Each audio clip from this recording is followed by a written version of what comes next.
everybody. I want to talk about camera glasses for a minute.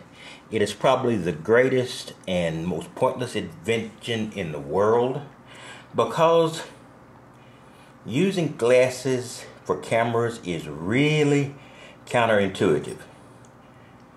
If you notice the guys who usually do downhill skiing or action shots are wearing head-mounted cameras or chest-mounted cameras. The reason is the evolutionary equipment that made us live this long, the reason that our great-great-great-grandfathers and grandmothers and that we were around to set great-great-great-grandfathers, grandmothers, is probably the way our eyes work. And our eyes are defensive tools. We are essentially animal-like. And if you are a strict evolutionist, we are purely animals that can talk and think. But if you are more of a religious foundation, we'll give that leeway as well.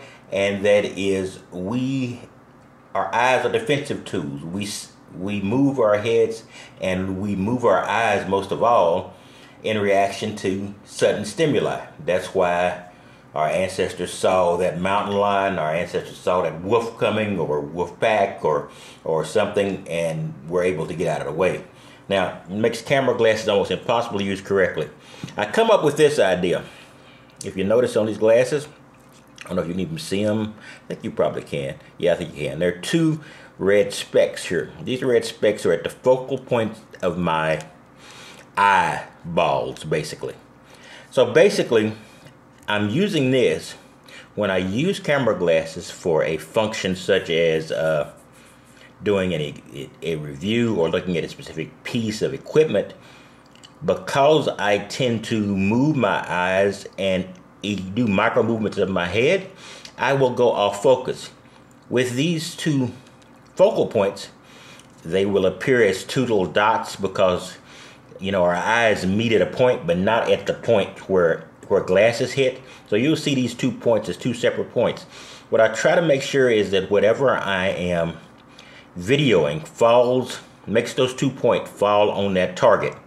So that means I am sure, as long as I keep these 2 points in mind, that I am videoing what I want to video. Because we move our eyes up and down, I could be looking down at something and not video it and have a perfect view of it, but not realize it's outside the focal point of the camera, which is right here in the middle. So that's basically what I came up with. It's just a tool. Now, I didn't put this on with indelible markers, and I put it on plastic lenses. I can remove it with alcohol or any of the commercial wiping products and make it just back to normal. These are normal. These have, unfortunately, most camera glasses are sunglasses. And for those of us who really need glasses, it's sort of a pain in the butt. But if you use this one, the usual use for a camera glass is for panoramic views to a degree. Basically, you're going to view something and then move your head basically like a camera. And that's not natural, but what you can do is get those focal points and then make cuts when your head jerks or moves, which I've said before is just basic human nature. Camera glasses are great if you're going to record as you drive, as long as you have sufficient vision to drive correctly and don't need corrective lenses. Or you can put your corrective lenses underneath large enough camera glasses and you can actually focus on the road. Now, this is not the replacement for, say, a dash cam, because a dash cam is a insurance tool, or it can be a video tool as well. I've used dash cams before when I wanted to talk as I drive. That could be an issue too, because you're still dividing your attention somewhat. But if you just want to put these glasses on, you can actually go down the road, not really worry about being distracted, because the camera, you really forget the camera is there. It just takes some editing. So those certain jerks you make to see the car coming up beside you are not disruptive of your idea or the thing you're trying to video. I just want to give you an idea. This is an idea, maybe not a great one, but if you're going to use camera glasses for any fixed video, you can always put a dot right where your eyeball is.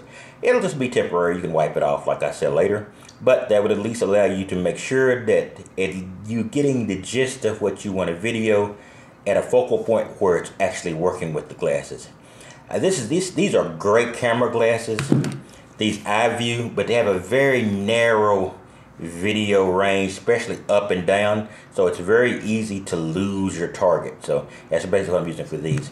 These are Zertronics wide angles, and basically you get a panoramic view, but you get a lot of garbage that you don't want to video, and you might miss exactly what you want to video because there's so much, it's such a wide view. I just want to give you a quick look at that. Hadn't done a camera video in a while, so I thought I would do that. So that's just a way to band-aid and use your camera glasses when evolutionarily it's not the way you use your eyes. All right, that's all I've got, and I will talk to you later. The other parts of this channel are moving along at a pace, and you'll get bits and pieces of those as the days go on.